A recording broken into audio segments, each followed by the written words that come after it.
Assalamualaikum warahmatullahi wabarakatuh. Perkenalkan, nama saya Destina Muhammad Ramdhani. Saya adalah mahasiswa dari Universitas Pelita Bangsa. Saya memasuki prodi studi Teknik Informatika dan masuk ke dalam kelas TI 23 channel. Kali ini kita akan membahas terkait dengan materi basis data. Apa sih yang akan kita bahas terkait dengan materi basis data ini? Yang pertama adalah DBMS atau Database Management System. Terus yang kedua adalah Basis Data. Yang ketiga ada entitas data. Yang keempat adalah composite data. Yang kelima adalah index key. Yang keenam adalah jenis arsitektur basis data. Yang ketujuh adalah level basis data. Yang kedelapan adalah basis data hierarki dan jaringan. Yang kesembilan ada relation database versus entity. Yang kesembilan ada SQL dan non-SQL. Baik, langsung saja kita masuk ke materi yang pertama. Apa yang dimaksud dengan DBMS? DBMS atau Database Management System adalah suatu perangkat lunak yang dirancang untuk menghubungkan basis data dengan para user agar pengelolaan data dapat berproses dengan baik. Jadi pengertian di atas kita dapat menyimpulkan bahwa database adalah sebuah mesin data atau mesin pengolahan data, skema data, dan juga pengelolaan data agar proses pengorganisasian dan manajemen data dapat berjalan dengan lancar. Terus, apa itu ready-based data? Ready-based data adalah sebuah metode yang melibatkan penyimpanan salinan data yang identik di berbagai lokasi. Jadi ready-based adalah salinan dari sebuah database yang identik dari berbagai lokasi atau data-data yang diambil untuk membuat sebuah database. Lanjut. Terus di dalam sebuah data ada yang namanya entitas.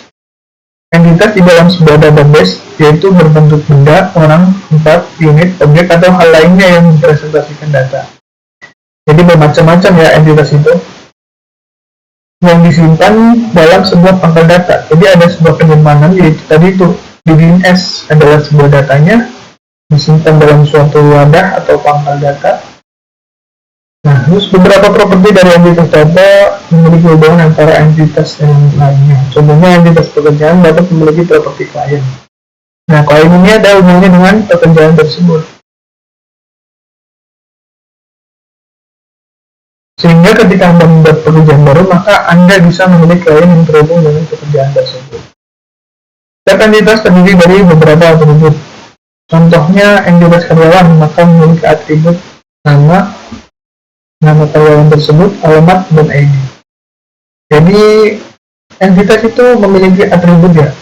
Jadi atribut di dalamnya itu yang mencakup tadi yang masih dalam satu lingkup data yang sama. Setiap entitas memerlukan atribut kunci atau primary key atau foreign key. Kunci utama adalah sebuah atribut yang unik alias terus isinya tidak boleh sama dalam satu atribut. Misalnya entitas memiliki atribut miss. Nah, jika ada yang berbeda maka entitasnya akan datanya tidak keluar ya nanti error. Terus entitas dibagi menjadi dua, yaitu entitas lemah dan entitas kuat. Entitas kuat adalah entitas yang keberadaannya tidak tergantung pada himpunan entitas lainnya. Jadi tidak perlu data pendukung. Sedangkan entitas lemah adalah entitas yang beradanya bergantung pada himpunan entitas lain. Contohnya entitas pemilihan bergantung pada entitas produk dan entitas pembeli. Di sini entitas kuat adalah entitas yang berdiri sendiri atau tidak memerlukan entitas lain. Dan entitas lemah adalah apabila entitas kuatnya hilang, maka entitas lemahnya juga akan hilang atau bahkan tidak ada. Lanjut, kita akan membahas terkait dengan composite key. Pasti composite key. Composite key adalah jenis kunci yang sering digunakan dalam database yang memiliki kelebihan seperti memastikan bahwa data dapat dikenali secara unik. Namun, ada beberapa masalah yang mungkin muncul saat menggunakan composite key, seperti duplikat data, kesulitan dalam memperbarui data, dan kemungkinan kesalahan data. Jadi ada kelebihan dan ada kelemahannya dari composite key ini. Lanjut, penggunaan composite key. Untuk menggunakan composite key, pertama-tama Anda harus memahami atribut apa yang akan digunakan sebagai kunci. Kemudian atribut tersebut harus digabungkan untuk membuat kunci yang unik. Berikut adalah langkah-langkah untuk menggunakan composite dalam database. Yang pertama, tentukan atribut yang akan digunakan sebagai kunci utama. Yang kedua, gabungkan atribut tersebut agar membuat kunci yang unik. Tentukan tabel database yang menggunakan composite key. Tambahkan kolom composite key ke dalam database, kemudian masukkan ke dalam data ke dalam tabel, dan pastikan bahwa semua memiliki nilai kunci ini. Nah, ini kita akan membahas dengan index key. Hampir sama dengan composite key sebenarnya. Cuman fungsi dari index key ini yaitu untuk meningkatkan kinerja pencarian data dalam basis data. Mengenai struktur data yang disimpan secara terpisah dari tabel utama, mempercepat proses pencarian data. Jenis-jenis arsitektur dan basis data. Jenis-jenis arsitektur dan basis data ada 3. Yang pertama adalah client to server, yang kedua distribution, yang ketiga peer-to-peer. Level basis data mencakup level eksternal atau level pandangan, terus level konseptual, level internal, terus hierarki dan jaringan. Basis data memiliki struktur yang mirip dengan pohon,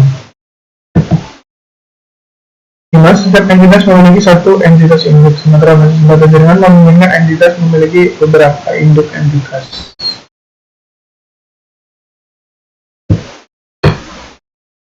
Lanjut, kita akan membahas dengan SQL. Nanti sebelumnya kita akan membahas terkait dengan relational database dan entity. Relational database adalah jenis data yang menggunakan tabel untuk mengirimkan data dan mengelola hubungan antara tabel. Dengan entity relationship adalah teknik pemmodelan yang menggunakan data untuk memvisualisasikan hubungan antara entitas dalam basis data. Jadi ini ada beberapa, sebenarnya konsepnya sama, cuman hanya penggunaannya yang berbeda. Relationship database dan juga entity relationship. Selanjutnya adalah kita akan membahas terkait dengan penggunaan SQL dan non-SQL. Apa sih SQL itu digunakan untuk apa sih? Kelebihannya apa sih? Menggunakan skema tabel untuk mengirimkan data yang berhubungan untuk mengidentifikasi dengan jelas antar tabel. Kemudian lebih cocok untuk aplikasi dengan data terstruktur dan kebutuhan transaksi kompleks. Contoh basis data SQL, MySQL, PostgreSQL, SQL. Dan menggunakan skema tabel, melainkan dalam SQL adalah tidak menggunakan skema tabel, melainkan mengadopsi kode data yang tersebut seperti dokumen, grafik, atau key value. Cocok untuk aplikasi dengan volume data besar, kebutuhan skalabilitas horizontal dan fleksibilitas data. Contoh basis data MySQL adalah MongoDB, Neo4j, dan Redis. Lanjut.